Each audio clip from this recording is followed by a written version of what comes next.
Saludos, nosotros somos el grupo número 1, el cual es de la formación del neurocráneo, viscerocráneo y lengua. Este grupo está constituido por los integrantes Jeremy, Isbelia, Cristal, Yanil, Hipatia y su compañera Yoneiri. El día de hoy yo les estaré hablando acerca del cráneo. El cráneo. El cráneo puede dividirse en dos partes, que es el neurocráneo, que esto va a ser la forma que va a cubrir el entorno del encéfalo, y el viscerocráneo, que va a constituir el esqueleto de la cara. Siguiente. En esta figura se va a desarrollar lo que es la somita. En la parte A, las células del mesodermo paraxial se disponen en torno a una cavidad pequeña. Y en la parte B, como se puede observar, como consecuencia de una mayor diferenciación, las células en la pared ventromedial van a disponerse del epitelio y van a adquirir características mesenquimitosas. De esta manera, colectivas reciben la denominación de esclerotema. Las células en las regiones ventrolateral y dorsomedial van a dar origen a lo que es las células musculares y también van a migrar por debajo del epitelio dorsal remanente, que es el dermatoma, para integrar así lo que es el miotoma. Siguiente. En esta figura vamos a identificar los que son los huesos del cráneo, que los huesos del cráneo de un feto de 3 meses de edad, en que se va a apreciar la disminución de las epículas óseas a partir de los centros de osificación primario en los huesos planos de esta estructura. Siguiente. En esta figura, del hueso endocondral. En la figura A se van a identificar las células del mesenquima que van a comenzar a condensarse y a diferenciarse en el conducto. En la imagen B vamos a identificar los condrocitos que forman un borde cartilaginoso para el futuro hueso que se vaya a crear. En la figura C y D, lo que va a suceder es que los sanguíneos van a invadir el centro del borde cartilaginoso, llevando así consigo los esteoblastos, que son las células negras, y limitando a las células condrocíticas en proliferación a los extremos, que va a ser conocido también como epífisis de los huesos. Los condrocitos ubicados en la región media del hueso se va a conocer como diáfisis. Estos van a sufrir lo que es la hipertrofia y aptosis al tiempo que van a mineralizarse la matriz circundante. Los osteoblastos lo que van a hacer es que se van a unir a la matriz mineralizada para así depositar matrices óseas. Más adelante, los sanguíneos invaden estas epífisis, lo que van a hacer es formar los centros de osificación secundarios, y el crecimiento de los huesos se va a mantener por medio de la proliferación de los conductos en las placas del crecimiento. Siguiente. En esta figura se van a observar lo que es las estructuras esqueléticas de la cabeza y de la cara, que el mesenquima para esas estructuras va a derivar de la cresta neural, que es lo que se presenta de color azul, donde están constituidos los huesos frontal, esfenoides, escama temporal, el nasal, lagrimal, cigomático, maxilar, incisivos y la mandíbula, y el mesodermo paraxial, que va a estar constituido por los somitas y somitómeros, que va a estar constituido por el color rojo, donde está el parietal, el petrosotemporal, el occipital, entre otros músculos. Siguiente compañera. Bien, yo soy Jeremy Medina y voy a proceder con un neurocráneo. El neurocráneo se divide en dos partes. La parte membranosa constituida por huesos planos que como bóveda rodean el encéfalo, y la parte cartilaginosa o condrocráneo que forma los huesos de la base del cráneo. El neurocráneo se desarrolla a partir del mesodermo paraxial y de las crestas neurales. Está conformado por dos segmentos, la bóveda craneal y la y la base del cráneo, perdón. El cráneo se divide en dos versiones. Una le da origen membranoso, como ya había mencionado, que forma los huesos planos de la bóveda craneal y da origen cartilaginoso de ese origen. Y el condrocráneo, que forma la base del cráneo. La imagen que está representa aquí, ya mi compañera, perdón, la presentó, el neurocráneo membranoso. La parte membranosa del cráneo deriva de las células de la cresta neural y del mesodermo paraxial, como se muestra en la anterior figura. El mesenquima procedente de ambas fuentes rodea el encéfalo y experimenta osificación intramembranosa. Es la aparición de varios huesos membranosos planos que se caracteriza por la presencia de espículas óseas en forma de aguja. Las espículas irradian poco a poco de los centros de osificación primarios a la periferia. Siguiente imagen, por favor. Esa también la explicó mi compañera, pero aquí, como ya decía antes, esos huesos del cráneo se presentan en un feto de 3 meses. Al proseguir el desarrollo durante la vida fetal y postnatal, los huesos membranosos se agrandan por aposición de nuevas capas en la superficie externa y por la reabsorción osteoclástica simultánea en la parte interna. La osificación intramembranosa ocurre en el mesenquima a los lados de la parte superior del cerebro, formando lo que es la bóveda craneal. Durante la vida fetal, los huesos planos de la bóveda se encuentran separados por la membrana del tejido conjuntivo, que forman una articulación fibrosa, o sea, las suturas. La blandura de los huesos y sus conexiones laxas, las suturas permiten que la bóveda craneal sufrir unos cambios durante el nacimiento, denominados esto almodamientos. Siguiente compañera. Buenas noches, mi nombre es Cristal Montero y yo voy a seguir hablando sobre el cráneo del neonato. Vemos que en el recién nacido los huesos planos del cráneo se están separados uno de otros por bandas angostas de tejido conectivo. En los sitios donde se reúnen más de dos huesos, esto le llamamos fontanela. La más prominente es la fontanela anterior. Esta está ubicada entre los dos huesos parietales y los dos huesos frontales. También estas suturas le permiten a los huesos del cráneo un mordiamiento a la llegada del nacimiento del bebé, del niño, y después estos huesos recuperan su posición normal.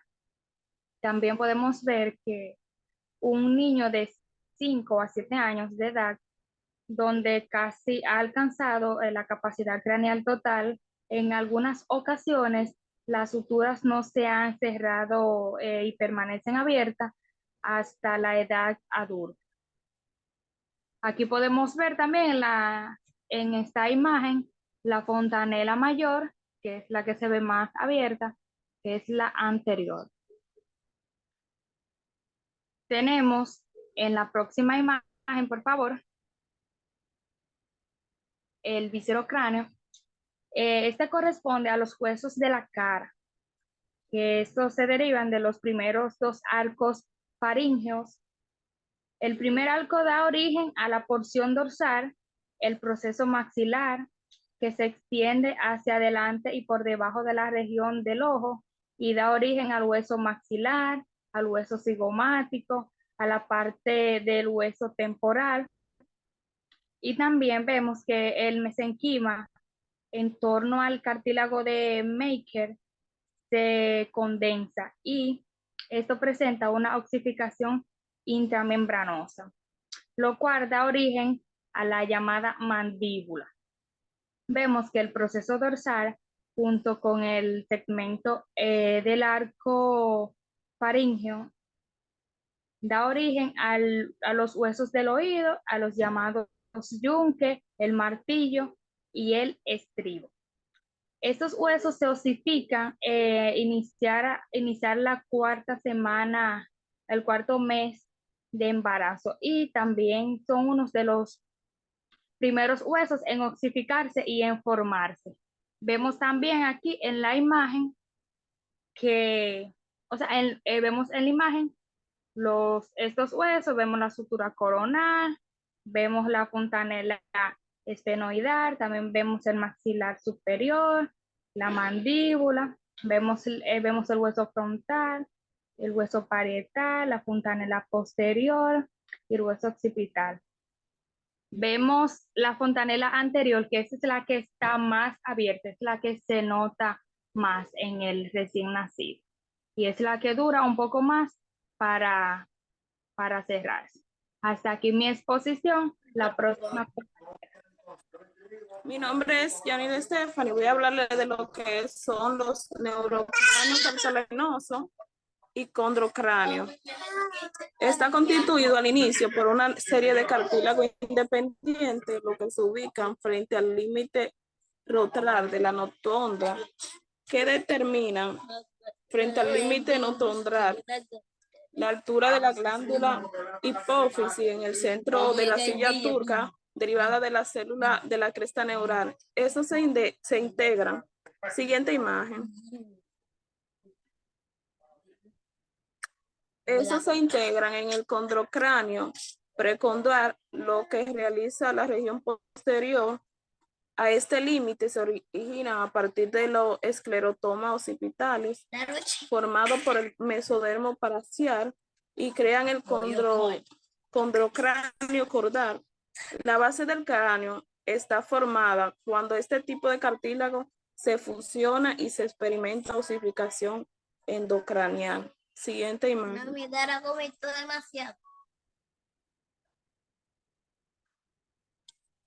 El condrocráneo es la estructura cartilaginosa del esqueleto de las vértebras que crece para envolver el cerebro. Siguiente persona.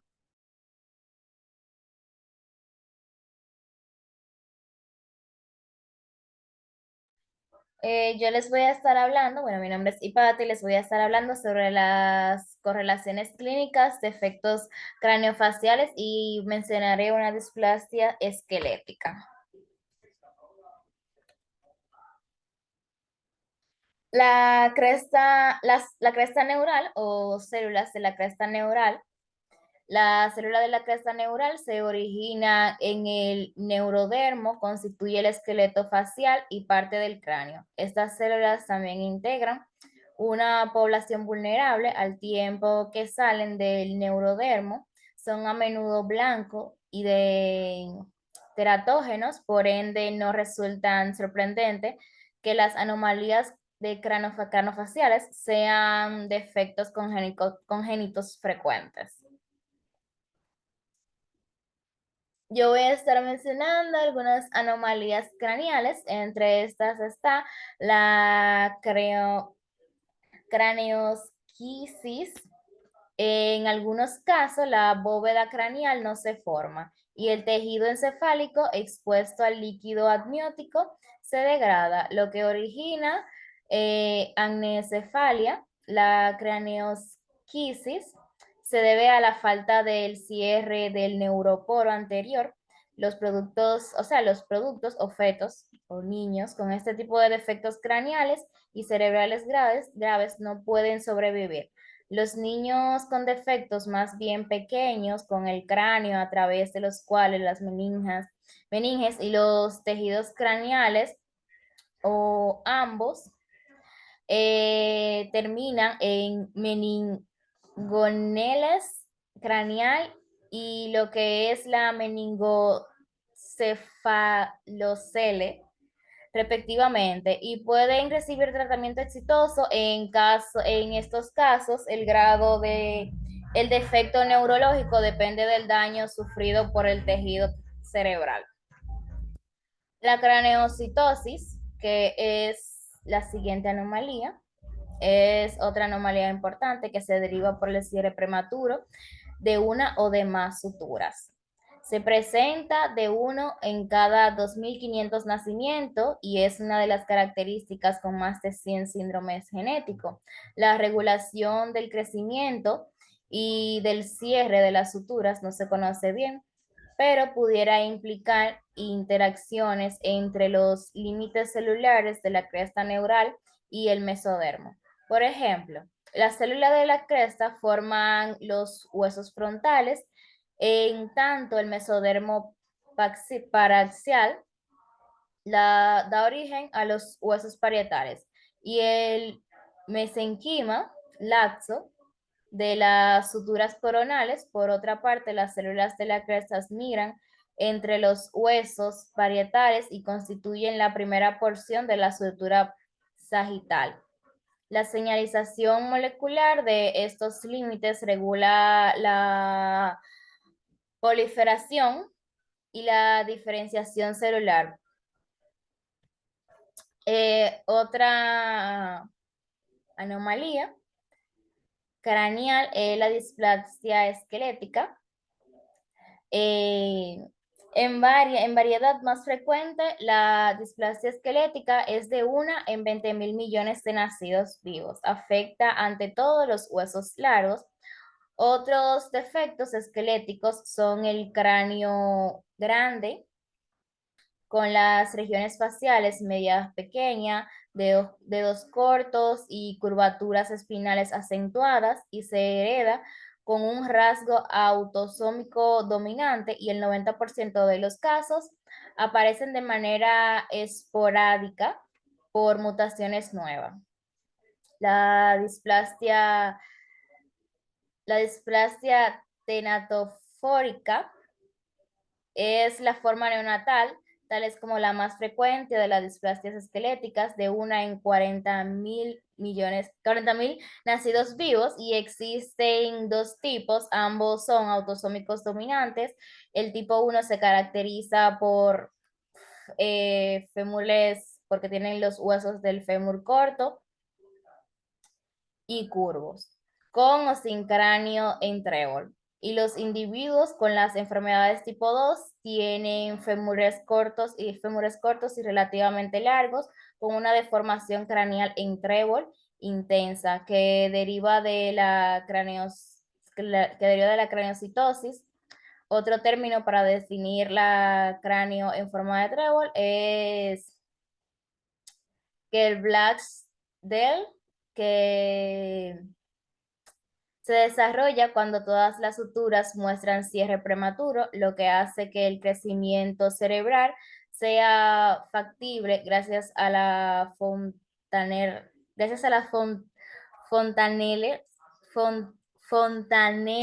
anteriores y esfenoidal. Hasta aquí mi parte.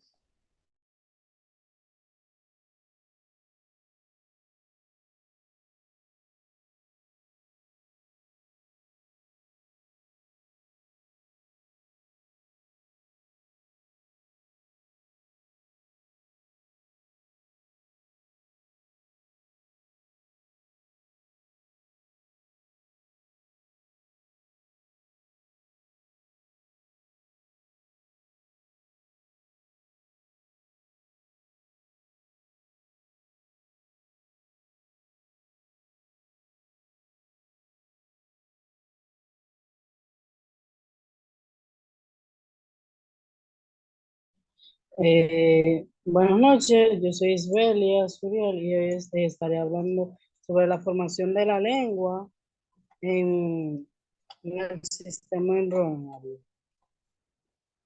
La lengua comienza a formarse en la cuarta semana, al mismo tiempo que se forma el paladar.